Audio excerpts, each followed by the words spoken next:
Sziasztok, Attila vagyok. Szeretném bemutatni nektek ezt a szép fehér Mercedest, ami 1975-ben készült, Magyarországon forgalomba helyezve 1977 óta van. A veterán autó nézegetés az abból kezdődött, hogy van egy kedves jó barátom, autószerelő, és vele nézegettünk autókat. Volkswagen Bogárnál kezdtük, és egy Lada 1500-assal folytattuk, aminek a kivételes esetei azok voltak, hogy ezek nem feleltek meg az én esztétikai és felépítési rendszernek, ezért jött egy hirdetés, amiből lett ez a szép Mercedes.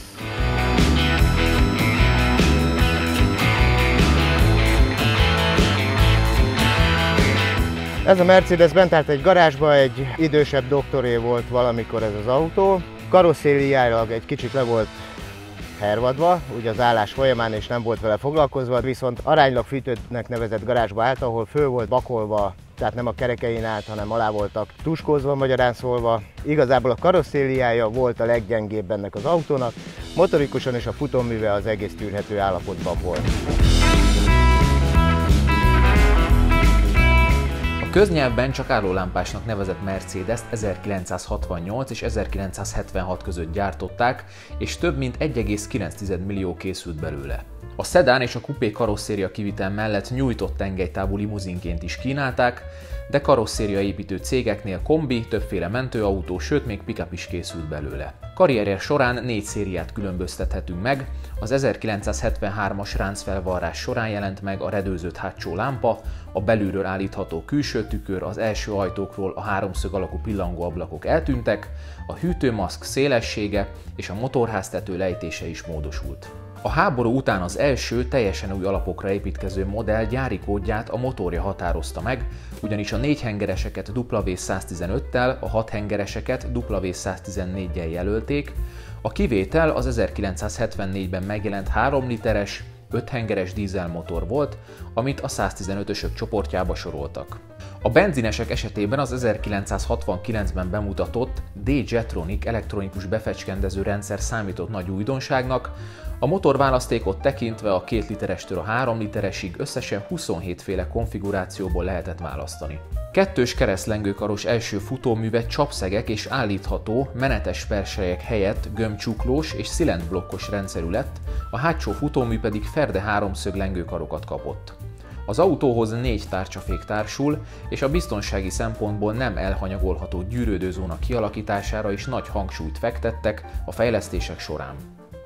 Az állólámpás kivételes tartósága révén annyira népszerű volt a taxisok körében, hogy utódjával, a W123-assal egy ideig párhuzamosan gyártották.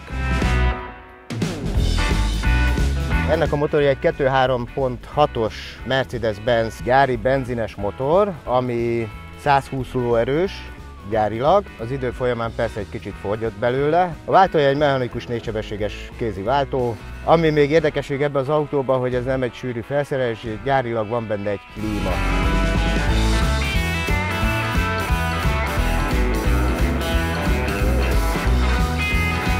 Ez a kérdés, mindenki azt kérdezi, hogy hány kilométer lehet ebben az autóban, de hát erre sajnos én nem fogom tudni megadni a választ, mert az előző tulajnál nem tudom hányszor fordult át a kilométeróra, nálam még nem ment olyan túl sokat, nem használtam olyan égbeveszállító mennyiséget, 20-25 ezer kilométert használtam én, az előző tulajról nem tudok sajnos nyilatkozni. A motorja az, amióta megvettem, nem lett szétbontva, tehát nem lett leszedve róla se a hengerfej, se a szelepdepni, semmilyen egyéb történet. Ami javítani kellett rajta, az az önindító generátor. Futómű többi részében, a bölcsőben kellett cserélni 4 cilindet, egy stabilizátor, lengéscsillapító a kormány összekötőbe lett még kicserélve, és a 2 hátsó lengéscsillapítója került teljesen új bele.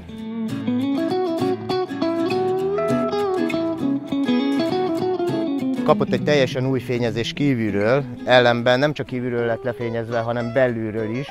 Tehát belülről kapta a feketét, kívülről kapta a fehéret, mivel ezt amikor megvásároltam a forgalmiba, és a papírja alapján ez így nézett ki, hogy kívül fehér, belül fekete. Ez vonatkozik az utastérre is, az ülések ki lettek szedve és a belseje is lett megfújva, valamint a csomagtartónak a hátsó részében az ajtókra is, a belső része ugyanúgy ki lett fújva feketére, valamint le lett cserélve ez a része a sárvédőnek, ez egy teljesen új elem, mert az előző tulajnak valamikor volt valami balesete vele, és nem valami szépen volt megjavítva, és az idő megette. Többi része a hátuljánál még a sárvédőüvek voltak, följavítva az alja, lakatolni kellett ugyan a taposólemezeket, a küszöb elejét, küszöb hátulját. Fel lett újítva, és egész jó sikerült így külső ránézésre is, és akkor próbáljuk meg az OT vizsgáztatást. Effektíven átment, a 10%-os eltérési határba belefért, ami a legnagyobb problémájuk volt, az a vonóhorog hátul főszerelése, mert hogy az nem gyári.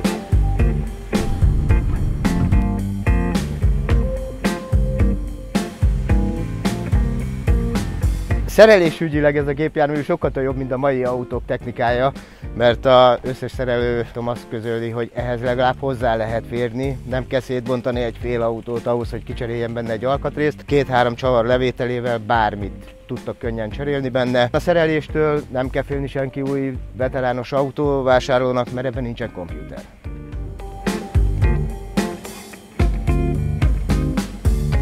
Igazából ennek az esztétikai alkatrészekhez mondjuk kárpitról vagy egyéb ilyen kisebb műtyürökről, műanyagokról vagy díszekről szeretnék beszerezni, de nem nagyon lehet, tehát nagyon nehéz hozzájutni, egyáltalán nincs is. Bontva ilyen autók már sajnos nincsenek, amiről le lehetne szedni, ez a legrosszabb az esztétikai részéből, ellentétben a motorhoz sokkal könnyebben lehet, meg a futóműhöz sokkal könnyebben lehet alkatrészeket vásárolni. Nem azt mondom, hogy bármelyik, de van 2-3 alkatrészes boltos, aki ezeket be tudja szerezni.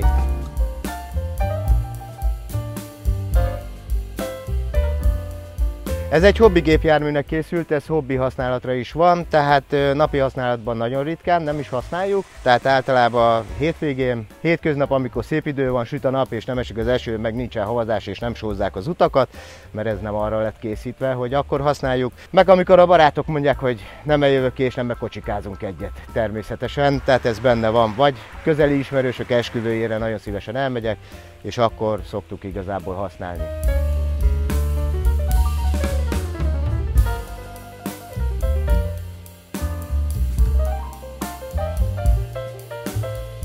ECDH. Mindenünk az autód.